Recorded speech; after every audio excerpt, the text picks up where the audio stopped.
Good morning, students. Today we are going to start our fourth chapter from the book Beehive, A Truly Beautiful Mind. And this chapter is about a very famous scientist. You all know about him, Albert Einstein. So basically in this chapter, the childhood of Albert Einstein is described. He is a very well-known scientist, and he is a very famous social servant also.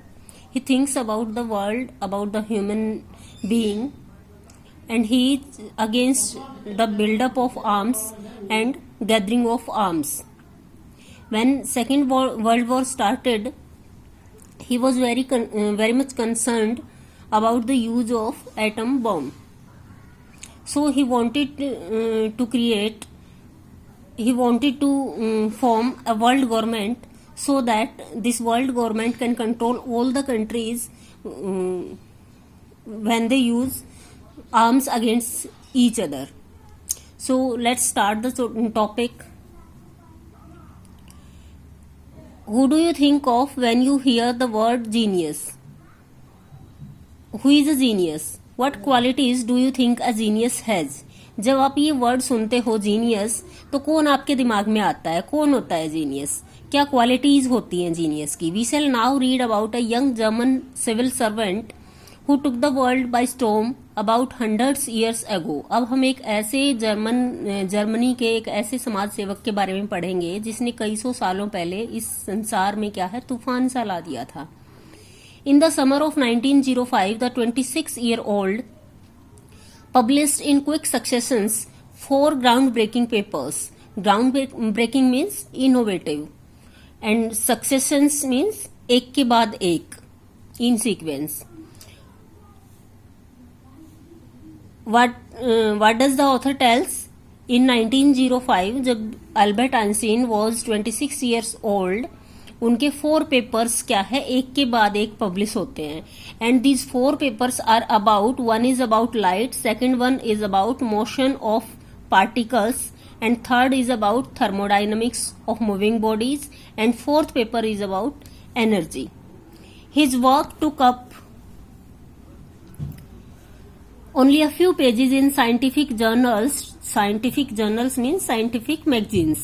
ये जो उनका काम था, he was not a lengthy work, इतना ज्यादा लंबा चौड़ा काम नहीं था. जो साइंटिफिक जर्नल्स थी उसमें काफी मतलब कुछ एक पेजेस का काम था. But it changes forever our understanding of space, time and entire cosmos. लेकिन ये जो पेपर्स थे, इन्होंने हमारी जो अंडरस्टैंडिंग थी स्पेस के बारे में, अंतरिक्ष के बारे में, टाइम के बारे में और पूरे कॉस्मोस यानी कि ब्रह्मांड के बारे में, उसको चेंज कर दिया था. And transform the name Einstein into synonyms of genius. और आइंस्टीन के नाम को जीनियस में चेंज कर मतलब सिनोनिम्स बना दिया था उसका. 50 years after death Albert Einstein genius still reigns. Reigns means राज करना. और उनकी मौत के 50 साल बाद भी, यानी कि अब तो और भी ज्यादा टाइम स्पेंड हो गया, लेकिन जीनियस के नाम से आज तक हम केवल एल्बर्ट आइंस्टीन को ही जानते हैं.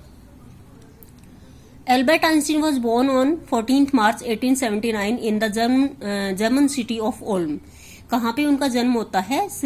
जर्मनी में, और सिटी का नाम था ओल्म. और कब हुआ था? 14th March 1879 को.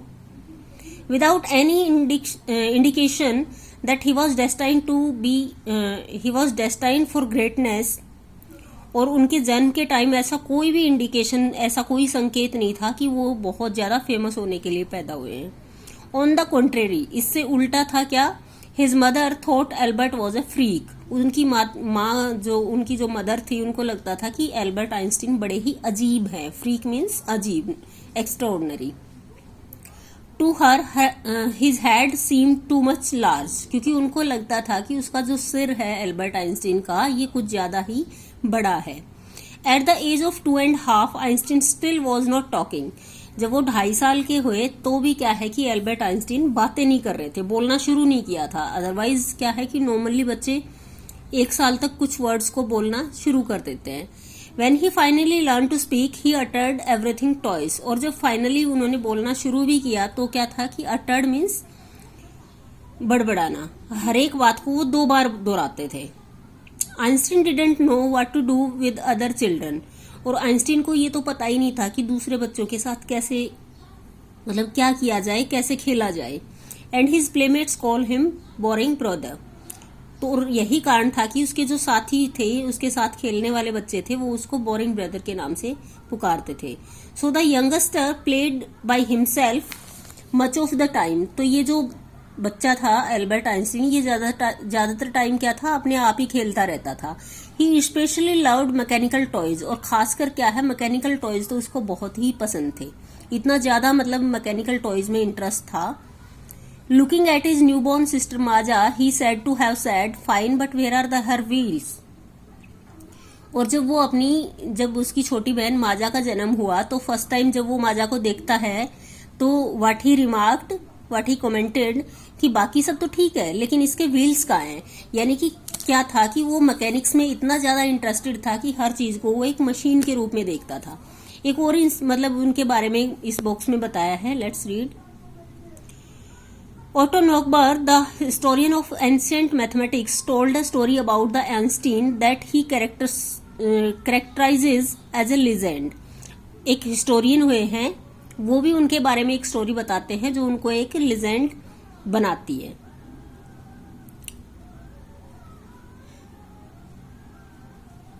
But that seems fairly authentic, as he was a late talker। मतलब क्या है कि वैसे तो ये लीजेंड एक सुनी सुनाई कहानी है, लेकिन उनके बारे में बिल्कुल ऑथेंटिक सही लगती है, क्योंकि बाकी भी उनके कैरेक्टरिस्टिक्स ऐसे ही थे, उन पे ये स्टोरी जचती है, ऐसा नहीं है कि सुनी सुनाई लगती है। As he was a late talker, his parents were worried. अब क्योंकि वो बहुत लेट बहुत लेट तक बोले नहीं थे, तो उसके पेरेंट्स वरीड यानी कि चिंतित हो गए थे। ये एक नेचुरल सा था। At last, at the supper table one night, he broke his silence to say, और फाइनली उन्होंने कब बोलना स्टार्ट किया, डिनर टेबल पे, सपर मीन्स डिनर। जब उन्होंने फाइनली अपनी साइलेंस ब्रेक की, the soup is too hot. First sentence जो उन्होंने बोला था वो क्या था कि the soup is too hot, soup ज्यादा ही गर्म है। Greatly relieved, his parents asked why he had never said a word before.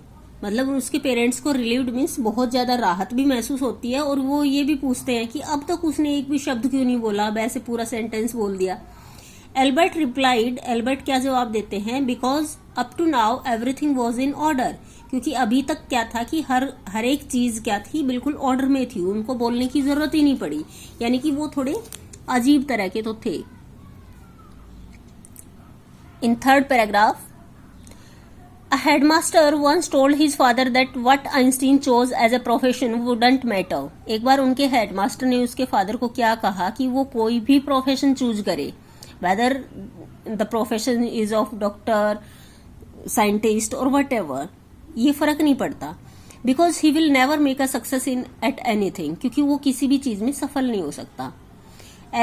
Einstein began learning to play violin at the age of 6 because his mother wanted him to. जब वो 6 साल के थे तो उन्होंने वायलिन बजाना स्टार्ट किया, और किस लिए स्टार्ट किया, क्योंकि उनकी मदर चाहती थी कि वो ये बजाना सीखे। Letter became a gifted amateur violinist. Amateur means क्या होता है, जो अपने शौक के लिए चीजें करते हैं, नॉट फॉर अर्निंग मनी। जो भी काम हम करते हैं just because of our hobby. तो बाद में क्या है कि वो एक बहुत ही अच्छे परफेक्ट वायलिनिस्ट बन जाते हैं। Maintaining this skill through out his life, और ये जो वायलिन बजाने का स्किल था ये पूरी लाइफ उनका बना रहता है।